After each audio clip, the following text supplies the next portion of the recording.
Nope. It's stuck.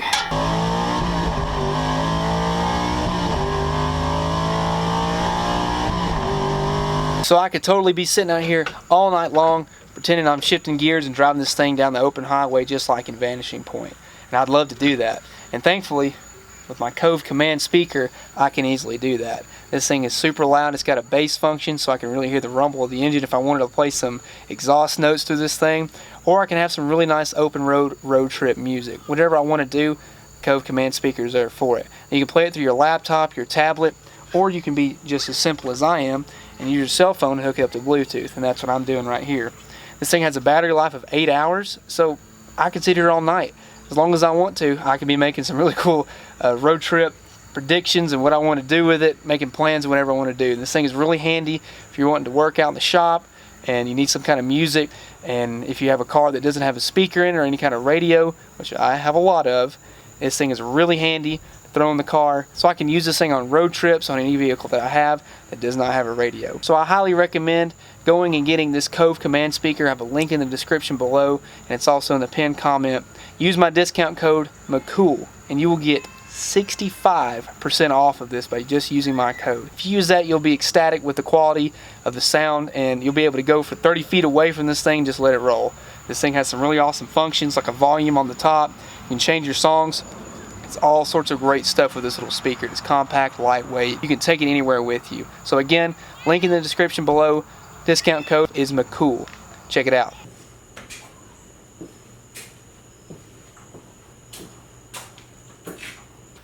So the Challenger's got 2 flat tires in the back and a locked up drum. Let's fix that.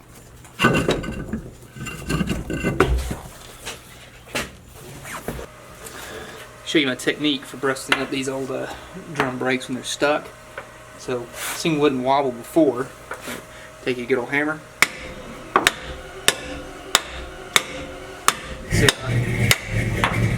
There's Dad. See how the rotate actually wobble now? Now look. Working loose now.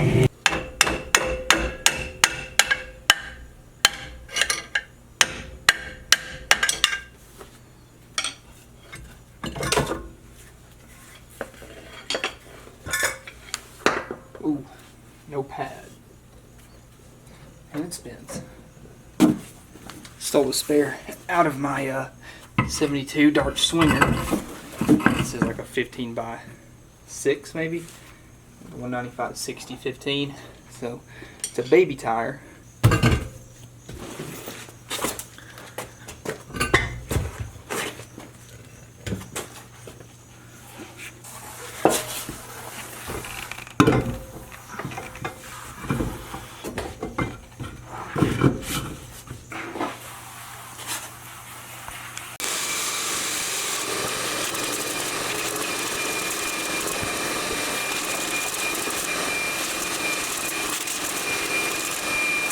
Dad has a sneaking suspicion that the keys have a chance of being in the trunk. So what I'm doing right now, take the back seat out, we'll see what we can find. But I bet you build sheets under here. Let's find out. No such luck. Guess we'll take the top of the back seat out now. See if we can find something in it. So I've already taken the bolt out of here. Let's give it a wiggle. I want to be kind of careful with it. These are original seats. The backs are still pretty nice. And there it is. You see that? There's the build sheet, covered in spiders. So back in the day, whenever you would have a new car come down the assembly line, you would get a broadcast sheet, and what this does, it tells you all the different codes that would come with your car. So like, say they have, here's the time it went down the assembly line. You can see time. Tells you the fan code that it came with. That's pretty cool. Tailpipes. What else? The battery. Master cylinder. So it would tell you the code and what it came with, and whatever the number was, that's what type it was. So pretty neat to have all this information right here. I don't have the fender tag. It actually rusted away, so I'm not going to touch this. Just wanted to show you guys what a broadcast sheet looks like, because I know the Charger didn't have one, but wanted to show you guys that they are still in there. You can still find them. Now we'll run this extension all the way up through there. We may need more.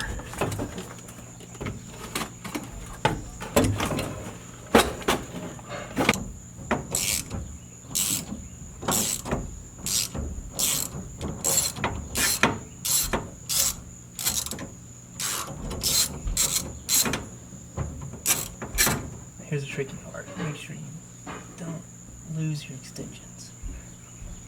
Oh! Okay, saw where the bolt went. There's the trunk lock mechanism. See how the right bolt is gone? One on the left is still there. I'm about to take out the left one.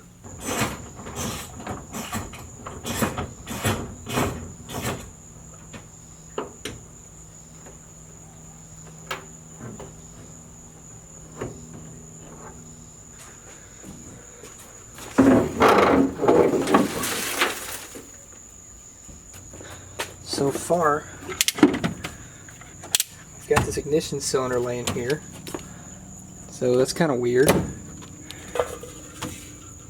So one of our original hubcaps had 3 in the car. There's a 4th. It's so weird that there's an ignition cylinder in here, though.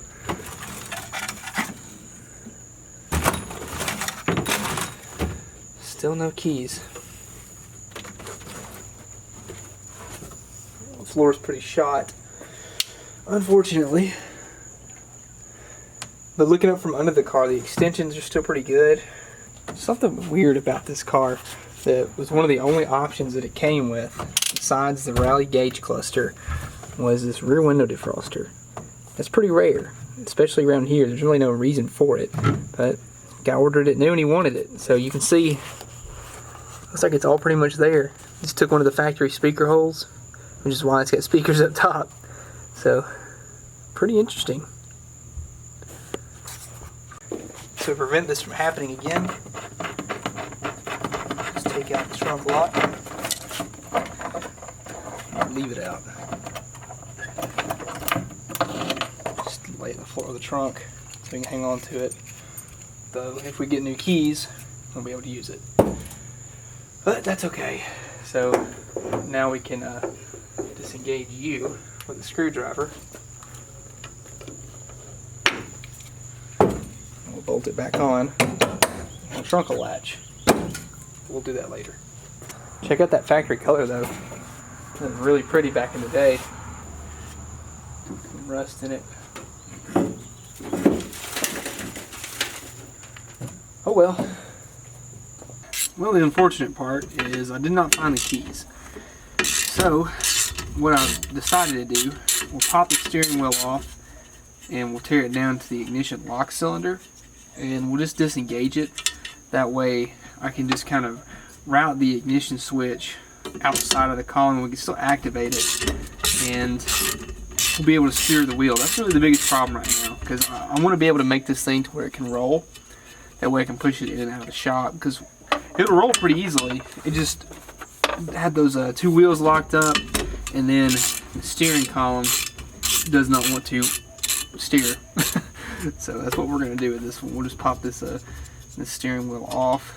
And interestingly enough, these are a nice wheel. They're not my favorite. I've always been a fan of tough wheels, but this wheel is pretty nice. So I'll probably hang on to it and leave it like it is. I really want to leave a lot of the stuff kind of the way the factory did it, you know, the best I can. I kind of like the fact that it hasn't really been touched. There it is. Slide that off. I want to put it back together quick if I can. Come on.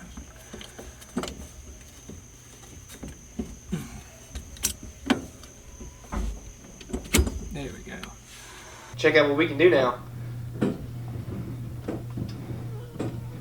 Nice. Now I'll be able to roll this thing in and out of the shop. No issues.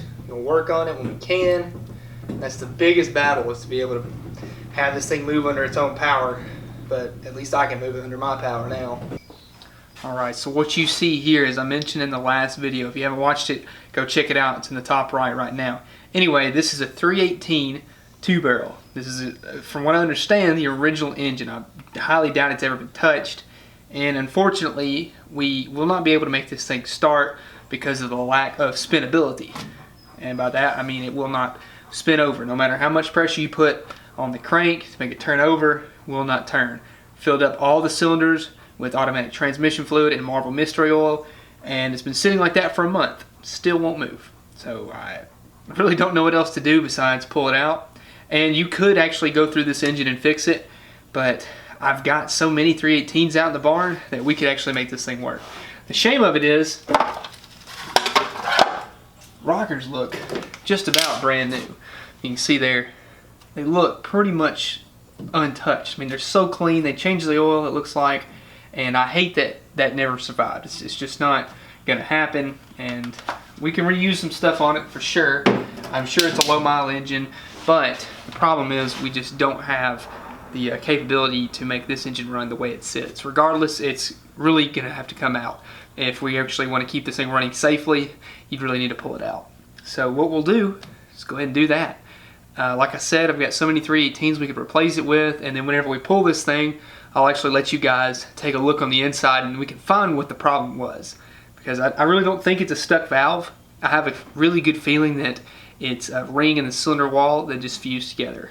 And it's so bad that it just does not want to come out. This thing sat under a tree for, if it sat for that long, 35 years. There's no telling what got down in the carburetor into the engine. So it's just full of junk, full of rust. So it's basically shot, unfortunately. But we can fix it.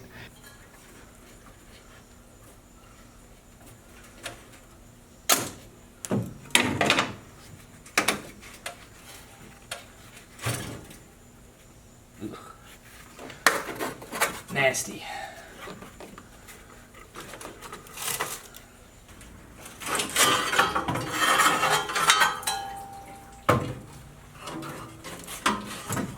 Tiny radiator, very tiny, but it did the trick. Another pro tip, keep your bolt box as little as possible. Put any kind of bolt you can back where it came from, like these radiator bolts. Stick them right back in the door support. I know exactly where they are when I need them.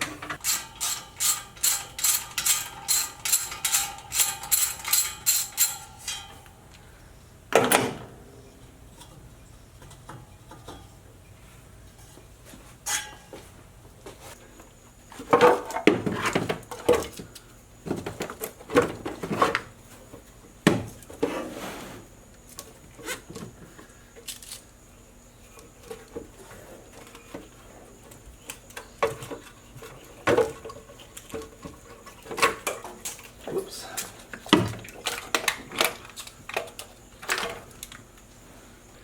Check out the inside of the distributor cap, see what kind of stories it can tell us. Probably was never taken off.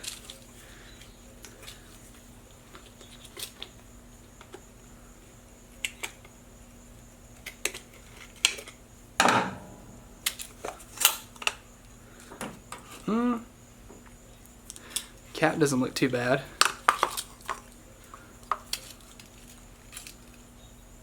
You guys take a look in there. Ooh, there it is. Doesn't look bad. Looks pretty clean on the inside. Honestly, I bet it would have fired. The rotor button doesn't look too bad either. But it doesn't want to come out. It rotates freely though, so I don't think there would have been anything wrong with the distributor. So, oh well. We've got a decent used distributor we could probably take and put into something, or we could, take it apart, rebuild it, and put it back in this thing, save us a little money.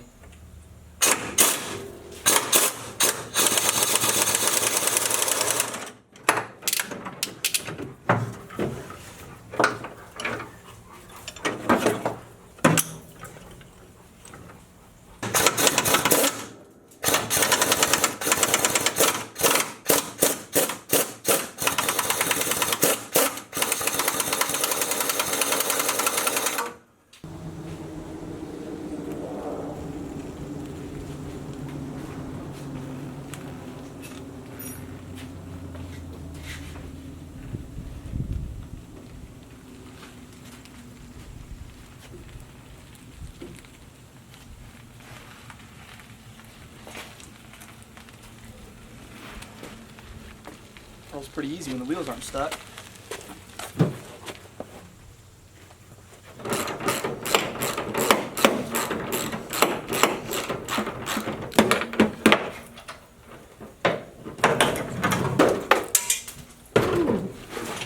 Got away from me.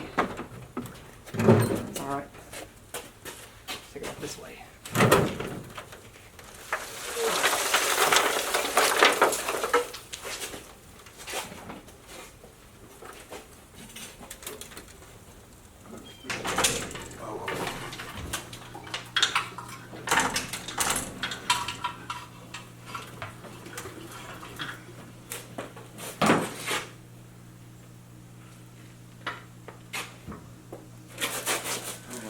Actually helped me find. Try that.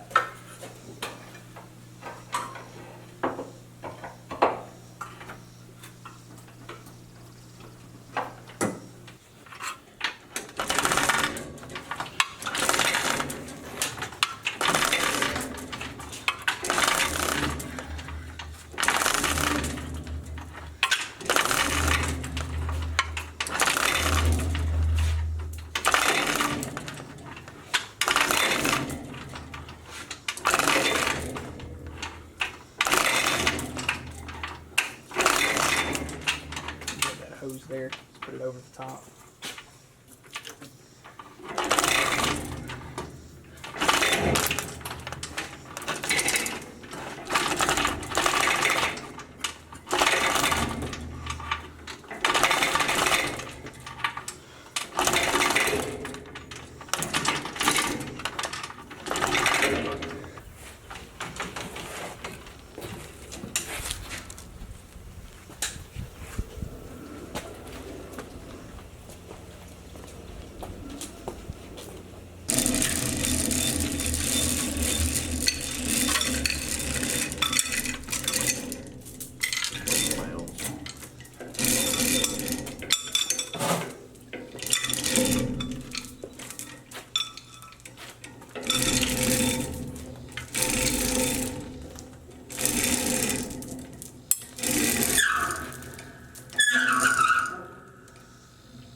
So this is only the mess that we made just to remove that engine. Most of it's dirt and rust. It just fell out of the car over the years of it sitting. You can see here this is the original engine, and it is in fact a 318.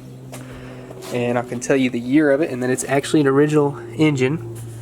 Right there, see it's what is it, August of 72, so that would be a very early build for the 73 year model. So this is one of the first Challengers for 73. And over here, if I can get up in here, if it's not covered by the tire, you should be able to see 318. You see it just right there. You see that? 318. So it is in fact, for my best guess, the original engine. I have no reason to think that why it would be anything else besides original. And we've got some good parts here, but our clutch, ooh, it's shot. Pressure plate looks pretty nasty. So there really wasn't any saving what was left. So I'm thinking what we might do is a flywheel for one of these is pretty expensive, so I might just resurface this one, and I don't know, we may pull this engine apart and find something good with it. You know, we might be able to reuse a lot of good stuff on it, but as of now we're just going to put it up and not touch it. I've got a lot of 318s in the barn that we can go through and actually have something that doesn't need a lot of work to put in the car just to make it drive, and I've even got a 360 that I might consider.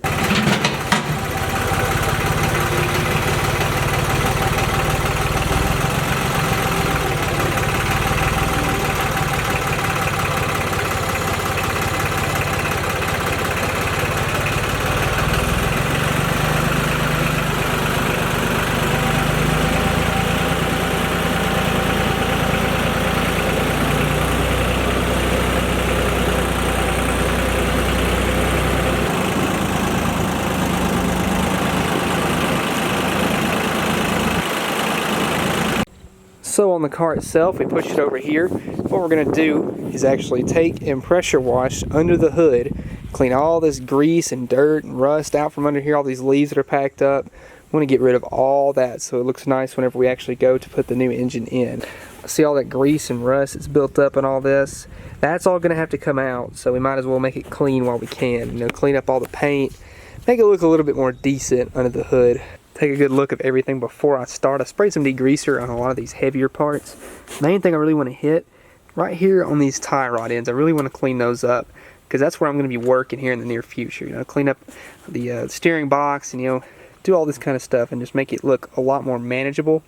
And then maybe we'll try and pressure wash on the inner fenders, the firewall. Just get all this junk out of here. You got all this stuff right here. So we'll clean it up and make it look a little bit more presentable.